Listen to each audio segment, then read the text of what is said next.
저는 그냥 남자로 한번 태어나보고 싶어요. 왜? 그냥 너무 다른 삶이잖아요. So hi guys, welcome back to my YouTube channel. So as you what can see from the clip that I just show you just now, Karina ni kita boleh katakan dia as a macam the most successful jugalah antara K-pop idol yang sukses jugalah right now tau. She was the face of popular brand and dia juga leader of the global group aespa. And also dia ni memiliki kecantikan yang orang Korea gelar dia sebagai kecantikan dia tu macam mirip AI. So why lah baru-baru ni dia cakap dia nak dilahirkan semula, kalau boleh dia nak dilahirkan semula sebagai lelaki. Sebab kan bila jadi seorang wanita dalam industri K-pop ataupun dalam masyarakat kita lah, dia macam satu permainan yang peraturan dia tu memang dicipta untuk kita-kita ni as perempuan kalah. Tak kira tinggi mana pun you berada, akan ada orang yang sentiasa akan cari something ataupun kesalahan or anything lah untuk jatuhkan you. And you know what? I do think that the slogan woman empowering woman is a lie. So let's talk about it. So I nak tunjuk satu contoh lah about how narrative of the mean girl was created. Ni contoh yang paling terbaru lah. Okay, contoh paling terbaru MMA kan yang kemarin tu, MMA 2025 lah, masa Melon Music Award MMA 2025 kemarin kan Jennie kan perform kan. Ada satu klip yang viral lah, ni orang yang cut sengaja, dia cut untuk macam bagi image yang buruk. Dia cut satu part di mana member aespa ni dia diam and tak bersorak tau, macam tak menikmati music tu lah, which is masa Jennie perform. So orang yang create video ni, dia letak naratif macam oh mereka ni sombong, mereka ni tak hormat senior, they are jealous of Jennie. Macam-macam lah diorang letak naratif kan video-video ni kan. But the truth is actually diorang sebenarnya tak nampak apa-apa pun, sebab mungkin kedudukan kerusi yang diorang duduk tu agak belakang. So ada certain part masa yang Jennie perform kan, Jennie perform kan pindah-pindah tempat kan dekat stage tu. So ada satu part yang diorang sebenarnya tak nampak, sebab aku ada tengok satu klip lain yang memang orang tak cut lah. Ada satu member aespa, aku tak ingat siapa, Giselle ke ataupun Karina, dia cakap dekat member sebelah dia, tak nampak lah Amboyo, tak nampak tau. So from this situation, diorang sebenarnya bukanlah sombong pun, diorang sebenarnya dah cuba untuk tengok the stage tapi tak nampak. Dah tak nampak nak buat macam mana, kita diam je lah. Betul lah, tunggu sampai nanti Jennie bergerak ke tempat lain yang lebih visible to them, then diorang aku ada tengok satu klip lain kot, diorang macam have fun juga dengan performance Jennie tu. Cuma ada orang yang tak bertanggungjawab, dia potong klip yang waktu aespa tengah diam tu and create this narrative lah. So analisa aku daripada kejadian tersebut kan, korang perasan tak istilah cemburu tu menjadi andaian pertama kepada haters-haters ataupun orang yang saja je nak komen tu lah kan. Sebab kenapa tau? Sebab kita ni dah dididik dari dulu untuk percaya bahawa kalau ada perempuan lain yang tak happy ataupun tak bersorak untuk perempuan lain, kita panggil dia as haters.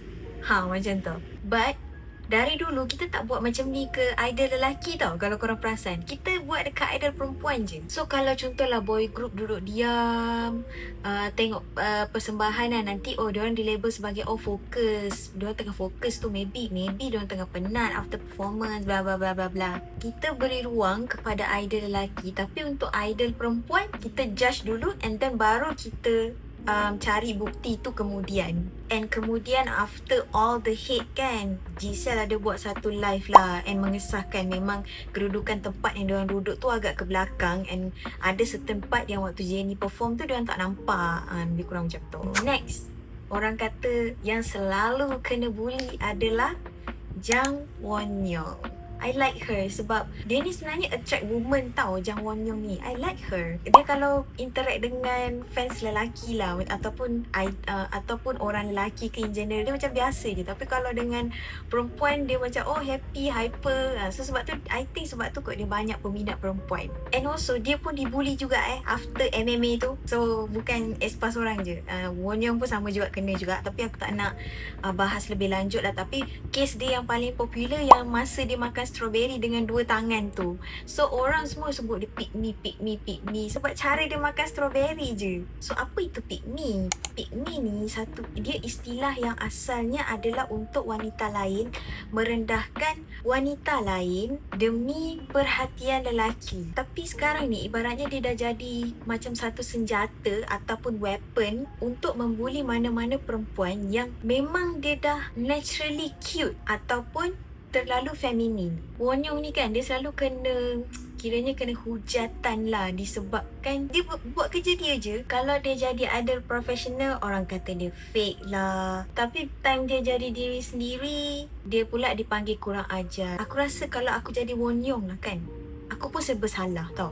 Buat ini salah, buat ini salah, faham tak? Tapi kalau nak jujur lah, ni bukan setakat dalam K-pop je Hate trend dalam K-pop ni dia macam versi digital yang lebih kuat daripada apa yang berlaku pada masyarakat kita sendirilah. Ni cuba you as perempuan tengok sekeliling you, okay? Pernah tak dekat tempat-tempat ni you guys rasa benda-benda ni walaupun bukan directly kepada you, maybe kepada perempuan-perempuan lain. Contoh kat tempat kerja, bila bos lelaki tegas sikit je, kita cakap oh dia ni berwibawa, bos yang berwibawa, berwawasan. Tapi kalau bos perempuan pula dia tegas sikit je, mulalah kena cakap oh dia ni bossy lah ataupun cerewet lah, macam-macam lah kan. Kalau lelaki je beza, kalau perempuan je kena treat lain. Kalau kat sekolah pula, contoh ada student perempuan yang cantik kan, pandai, kemas dan sebagainya kan, nanti adalah student perempuan lain yang fikir mesti dia ni tengah bajet-bajet bagus, perasaan bagus gitu. And also budaya pick me, kita gunakan kata-kata pick me tu untuk bully kawan-kawan perempuan kita yang lain hanya sebab kawan kita tu dia macam ada minat yang lebih feminin ataupun dia disukai banyak lelaki. Ada je lah student perempuan lain yang jealous kan. Padahal memang budak tu memang gitu. Dah macam mana kan, orang dah suka kan. Kita macam dah ambil bahasa empowerment tu untuk dijadikan satu senjata untuk macam kita menghukum sesama sendiri.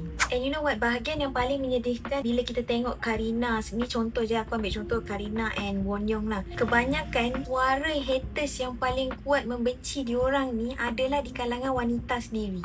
You must be asking kan, kenapa kita buat macam tu to each other, woman to woman, kenapa kita buat macam tu? Psychology call this as internalized misogyny, di mana dia macam adalah satu bentuk kebencian yang sebenarnya memang dah mendarah daging dari lama lagi. Sebab kita dah selalu hidup dalam keadaan di mana lelaki dihargai dan wanita pula diajar untuk melihat wanita lain as a pesaing dan bukan sebagai satu komuniti. Kadang maybe you ataupun I sendiri tak perasan benda ni berlaku tau. Okay, contohlah kita benci seseorang ataupun kita tak suka apa perempuan tu buat kan, tapi dia bergantung pada level mana lah kan kebencian you tu. Contohnya macam ada orang yang dia dalam hati je cakap pasal perempuan lain kan, ataupun ada yang memang secara terang-terangan in the past yang pernah kita buat, kita tak tahu, okay? Tapi dia memang dah internalize tau dekat dalam. Internalize misogyny ni dia macam satu kebencian yang kita sendiri tak sedar benda tu.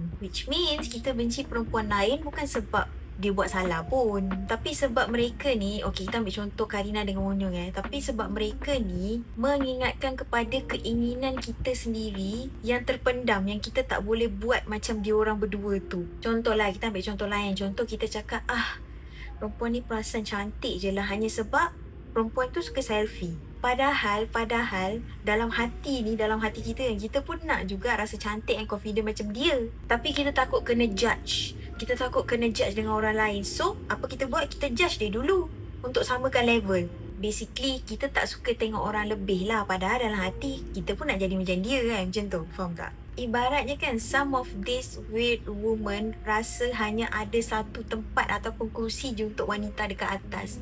So, diorang ni akan cuba segala macam cara untuk jatuhkan perempuan yang dekat atas tu, so they can have a place dekat atas tu.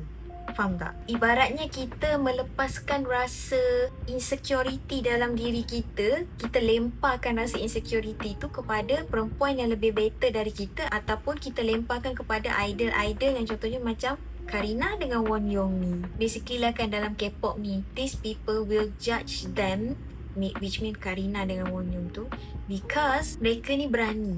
dalam masyarakat, terutamanya dalam budaya timur dan juga K-pop, wanita ni sering dididik supaya menjadi sentiasa merendah diri, jangan terlalu menonjol sangat, and tak payah nak macam bangga sangat dengan diri sendiri. Jadi bila kita tengok, contohlah aku di tempat haters ni kan, lepas tu aku tengok perempuan lain macam Karina dengan Won Young ni, dah lah cantik kan, bercita-cita tinggi, lepas tu boleh jadi diri sendiri kan. Secara tak sedar timbul rasa cemburu tu tau. Which means haters ni dia benci tengok mereka yang ada kebebasan yang these haters tak dapat buat. Macam tu. Apa sifat-sifat yang orang selalu perempuan sembunyikan tu? Contohnya lah kan, contohnya dari segi kecantikan kita tengok, tak payahlah terlalu cantik sangat, nanti orang kata nak perhatian. Kalau dari segi cita-cita pula, janganlah terlalu beria sangat, nanti lelaki takut nak dekat. Ataupun dalam hak menjadi diri sendiri, alah ikut je cakap orang, tak payah nak tunjuk sangat personality sendiri tu. So bila haters ni dia tengok idol macam Karina dengan Won Young tu ada semua ni, dia bebas untuk melakukan apa yang I cakap tadi secara terang-terangan, suddenly diorang rasa tak selesa. So diorang akan lepaskan kemarahan tu dalam bentuk hate, kebencian lah. So diorang ni akan lepaskan kemarahan tu dalam bentuk kritikan. So they will call them as fake lah, ataupun pick me lah, macam tu lah. Ini kalau kita tengok dalam K-pop lah.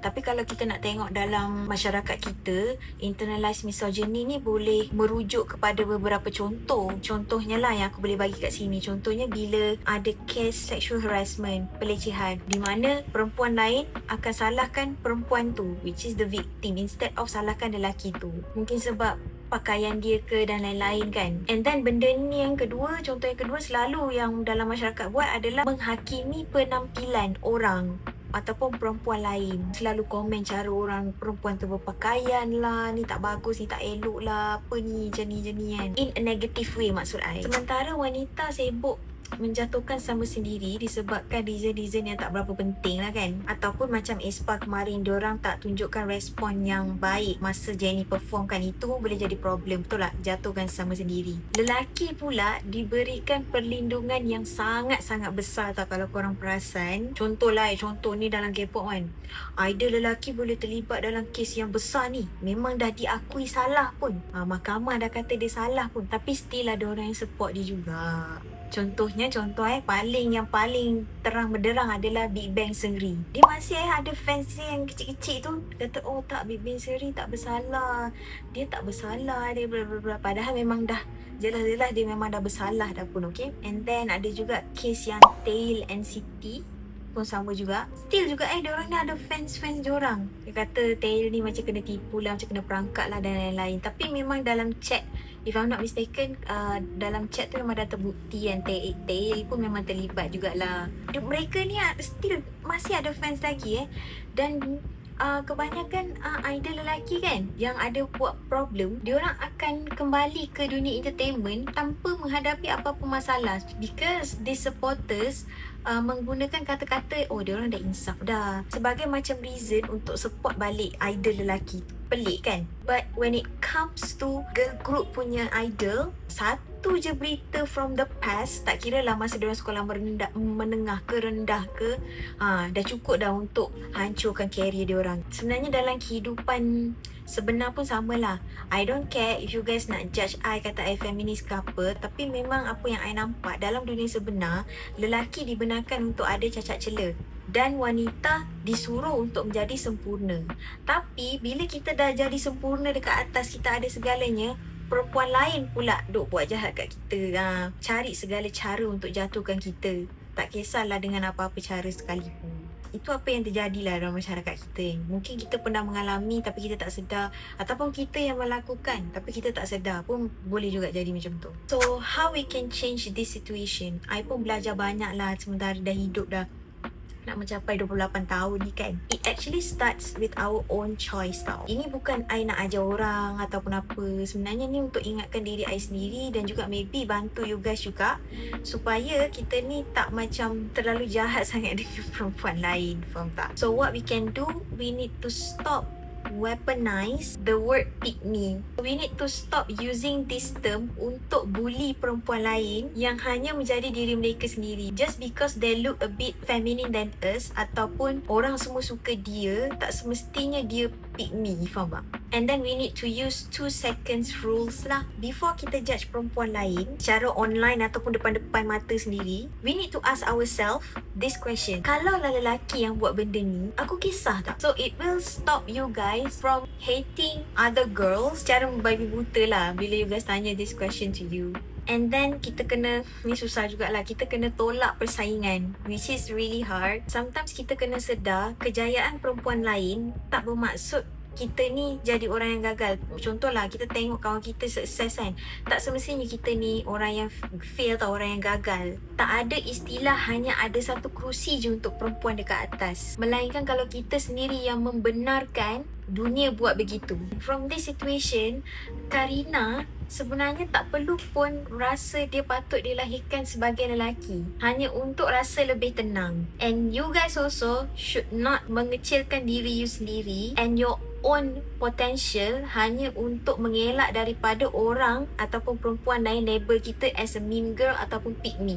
So what do you guys think? Korang pernah tak nampak this type of double standard dekat sekeliling korang? Kalau ada, let me know in the comments below. So let's discuss each other. I'm doing this content bukannya untuk macam kita benci lelaki, tak. I want to emphasize that kebanyakan dari orang yang benci kita ni sebenarnya adalah di kalangan perempuan sendiri. And sometimes kita sebagai perempuan beri ruang kepada contohlah idol lelaki, tapi untuk idol perempuan kita tak bagi pun diorang ruang untuk bernafas. Tapi video ni bukan untuk membenci lelaki, tak. Just keadaan di mana woman, empowering woman tu macam dah tak berjalan tau sekarang. Macam tu. So itu je video untuk kali ni. Aku terdetik buat video ni pun sebab aku pun pelik sendiri kenapa perempuan dengan perempuan ni selalu hate each other. So aku pun baca-baca lah. So that's why aku buat video ni lah. Selepas aku tengok klip yang Karina cakap dia kalau boleh nak dilahirkan jadi lelaki semula kan, aku rasa kesian weh. So that's why I make this video. Anyway, that's all for today. Thank you so much guys for watching this video. I'll see you guys in my next video, okay? Bye bye.